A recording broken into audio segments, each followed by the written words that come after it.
Welcome back. This is the D3Combat.com podcast.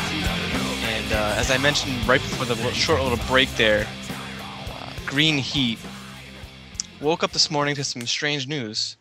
I'm just going to say 4 little letters.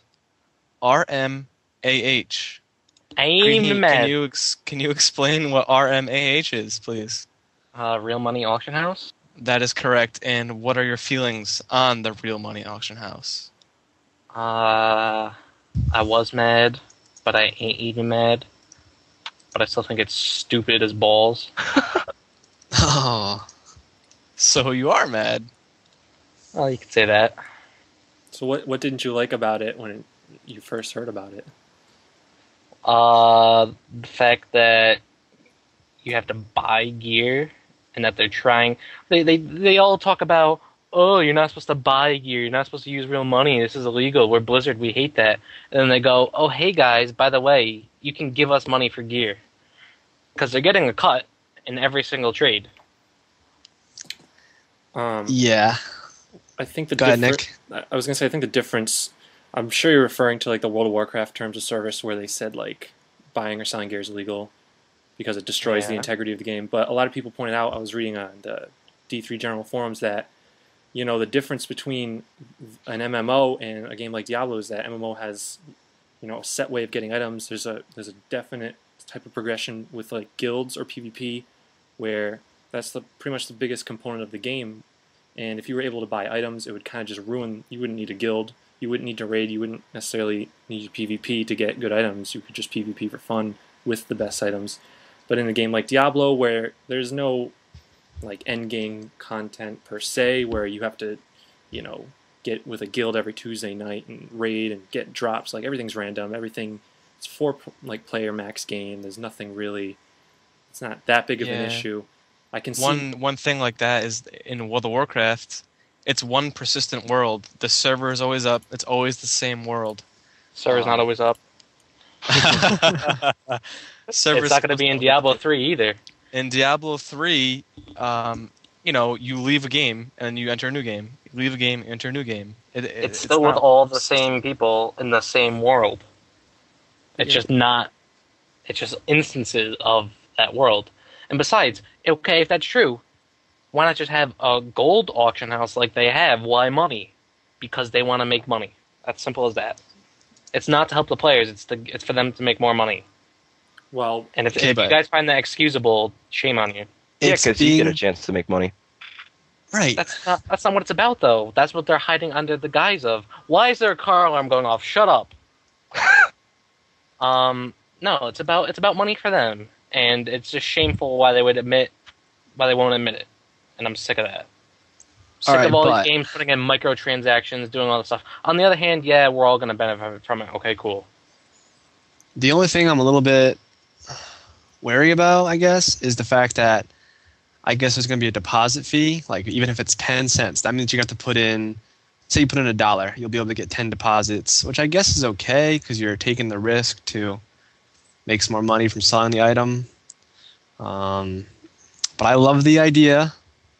I wish it was implemented 10 years ago when Diablo 2 came out. Because you'd be rich. Oh, I don't know about rich, but I would love it. Well, let's just think how this is pretty much putting a damper on sites like D2 JSP, where they use their own like currency off-site, off of BNet, and it's I'm sorry to interrupt, Nick. I'm sorry to interrupt, Nuaris. Interesting development here. Tainted's alarm is going off on his car.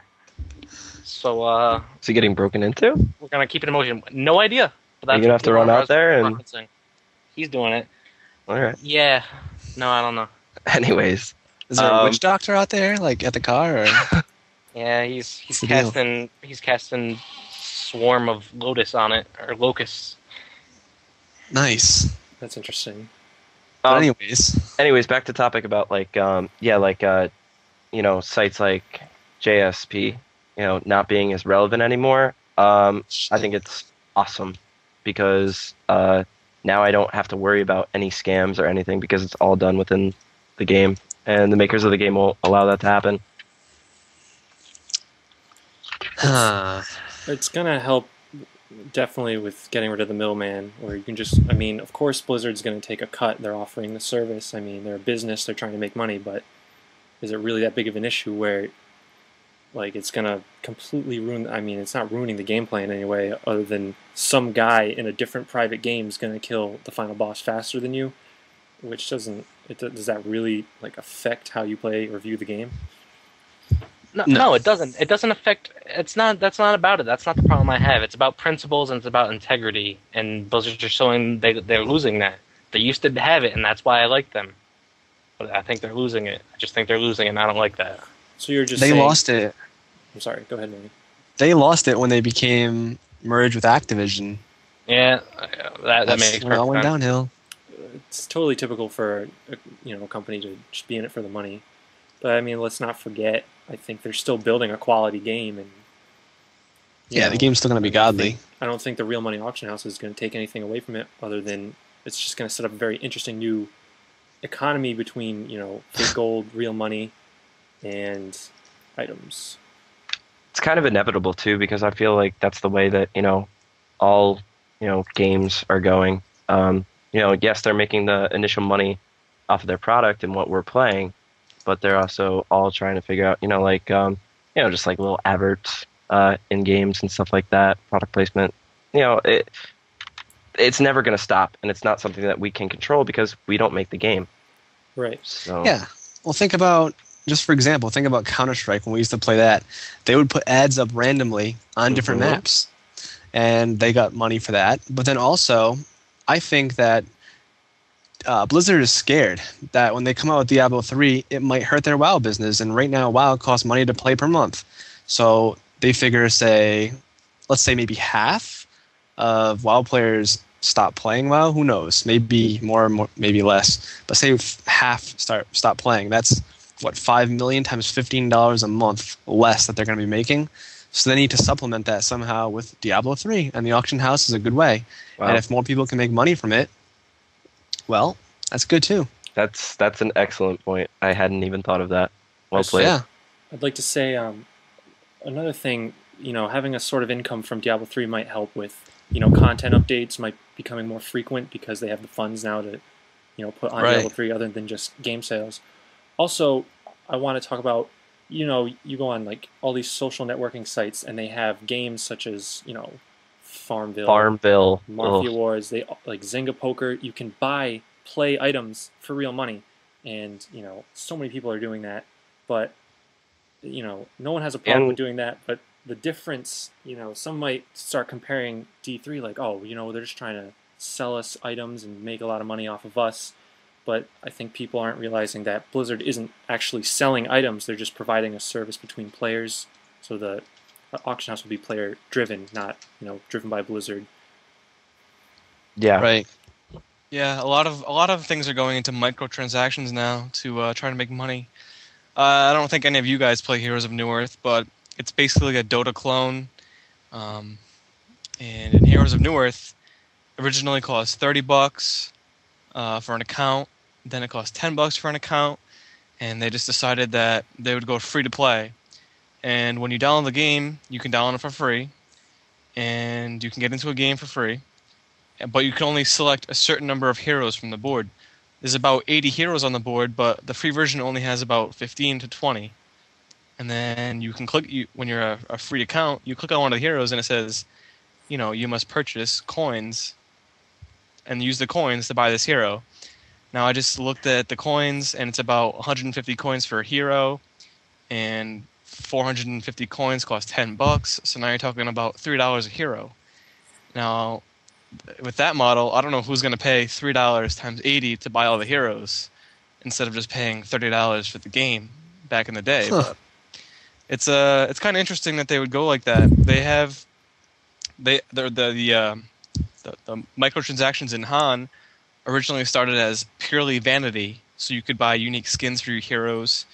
You could buy custom colors for your account name, different icons in the game, different announcer packs, but nothing was ever competitive based. It was only vanity. And a lot of the Han community got really, really pissed off that the developers decided that you know what, we're going to eventually make it so that you have to spend money to stay competitive by having access to all the heroes. So I kind of feel like Han is maybe going down the wrong road with that. Are you afraid that maybe D3 in the future might start doing things like this, like similar in WoW when you can buy mounts now, you can buy like crazy items. I really like don't care about items. the vanity items. Like in WoW, you can buy the mini pets, you can buy the mounts. Let's just be honest. It's a way to get as long the as it's- suckers to spend money. Oh, absolutely. If it's because to me, the vanity in the game is not really important. I will ride the shitty plain brown horse as long as it goes as fast as the gay rainbow unicorn. Wow.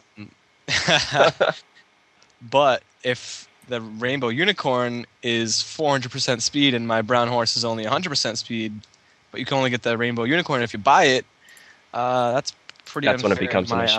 eyes. That's when it becomes an issue, right? So as long as it stays vanity, I don't care. I mean, I won't be spending money on vanity items at all. But if Blizzard starts offering gear from the Blizzard section of the auction house, and it's like, hey, here's an axe that does 4 zillion damage. It costs $25. Have at it. Then I'll Yes. be kind of that's just That would not be. I really that never happens. And I feel like Hopefully. a lot of people are just acting like that's what's going to happen. That there's going to be like all the top players are going to have gotten their gear from the auction house because they can afford it. But that's not true because there's going to be a supply and demand, and not every item is going to.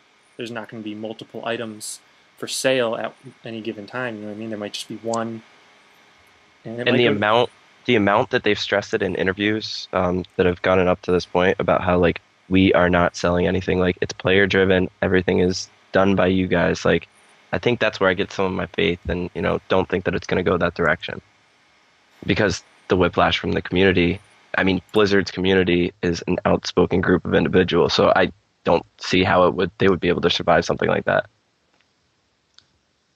No, I don't think they could.